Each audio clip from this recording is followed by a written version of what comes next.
Hey guys, on today's project I'm going to show you how I tiled the shower niche in my herringbone tile shower. Let's get into the video.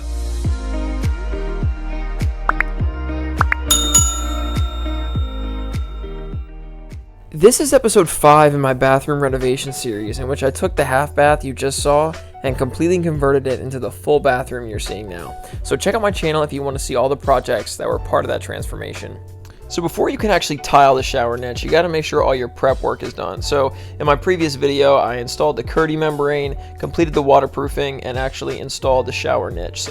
So once all that's done, you're ready to actually tile the niche. So this one in particular is 12 by 12. So you make your measurements there to know exactly what size you're going to need to cut the square piece of tile that's actually going to go in the back. And I cut this out first, 12 inches there, and then I measured 12 inches on the other side and went ahead and cut that with a wet saw.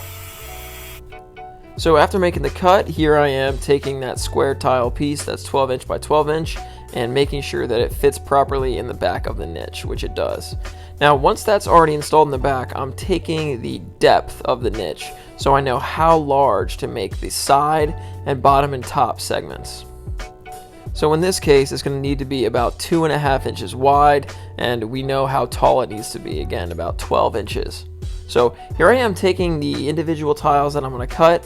I'm making my mark at about 2.5 inches, and then I am scribing it with a straight edge to make sure I have a nice straight cut. Then I went downstairs with my tile saw, and I cut all 4 of those pieces out.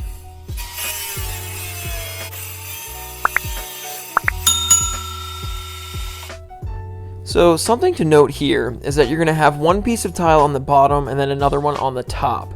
So your side pieces are going to need to be shorter, subtracting the thickness from the top and the bottom. So you'll have to cut those down basically at 1 tile thickness at the top, 1 tile thickness at the bottom, so that they will fit in between.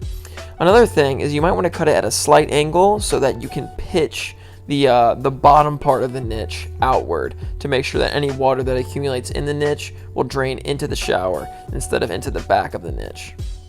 I know that probably sounded a little confusing, but stay with me, you'll see what I mean in just a second. So once we got our side pieces cut a little bit shorter, it's time to stage everything up. So I put the bottom piece in, there I put the sides in, and now I'm sliding in the top piece there.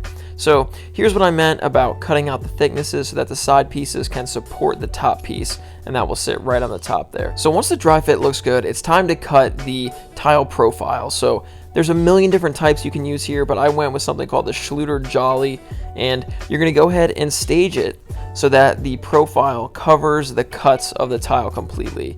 And you're going to miter cut the edges to kind of picture frame that profile around the whole tile niche, if you will, so that none of the raw cut sides of the tile are showing. So that's the bottom right there. I'm going to go ahead and cut the other side with a 45-degree miter similar to what you're seeing there, and then we'll do it for that side, we'll do it for the top, and then we'll do it for the other side. So here I am staging up the right side, and I went to make a mark of where I needed the miter to be, but it was very hard to see on the black profile. So a little tip there is to maybe put some tape on it. That way you can see a little bit more clearly when you make your mark. So once you have your mark established, go ahead and take it down to your miter saw. Make sure you have a blade that can actually cut through metal, and then you're going to go ahead and cut that at a 45-degree angle. Stuff can fly off when you're cutting here, so make sure you're wearing eye protection like you just saw. You're going to go ahead and make all your measurements for the picture frame all around the niche, and then again you're going to cut them at 45-degree miters. So there you can see I use the tape trick again. Once they're the same size, you can head upstairs and dry fit everything to make sure you cut them the proper length. So after I confirmed that the cuts on the profiles were uniform and created a nice picture frame around the niche, I went ahead and mixed up some thin set, and I applied the back piece of tile first. So I put a spacer at the bottom to make sure that all of the seams along the bottom and sides were uniform. Once the back was in place, I applied mortar to the top, bottom, and sides, and I started by putting the bottom piece on the actual bottom. At this point, I got my level, and I wanted just to make sure that everything looked pretty good and that the bottom piece was able to be sloped out of the niche as opposed to in. And then I held the top piece in place and then pushed the side piece to kind of force all that thin set out and actually support it at the top. And here I was just double checking that the level looked good, again that the slope was going out of the shower, and I just cleaned up any of the excess with a sponge. At this point I installed the rest of my herringbone tile and installed the profile that kind of rested on top of that tile just to make sure everything was uniform. So you can check out my video on how to install herringbone tile if you're interested in that, but just kind of use that to make sure that you have your profiles installed correctly. So I continued to apply thin set and then set those to make sure that the miters were all lined up and that I had a nice picture frame around the actual niche.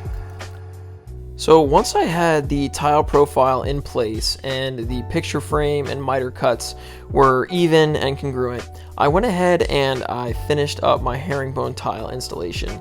And this required a bit of finesse to make sure that the tiles fit snugly, but also so that they didn't interfere with the picture frame. And the last step here is I let everything dry, and after I grouted my herringbone tile, I went in and I applied caulk to the seams in the niche to make sure that everything was watertight. Feel free to check out my channel if you want to see a detailed video on how I did all of the caulking in this bathroom. But I went ahead and removed the tape, and here is a look at the final product. You can see there's a little bit of cleanup work still to be done, but overall, this is what it looks like. Hey everybody, thank you so much for watching. If you learned something on this video and feel better equipped to actually tile a shower niche on your own, I really would appreciate if you could drop a like down below for the YouTube algorithm, and also subscribe to the channel if you want to see more DIY projects like the shower niche, or how I installed the door, or even how I tile the herringbone pattern. I'd appreciate if you subscribe, it really helps me out, and I'll see you on the next one. Thanks.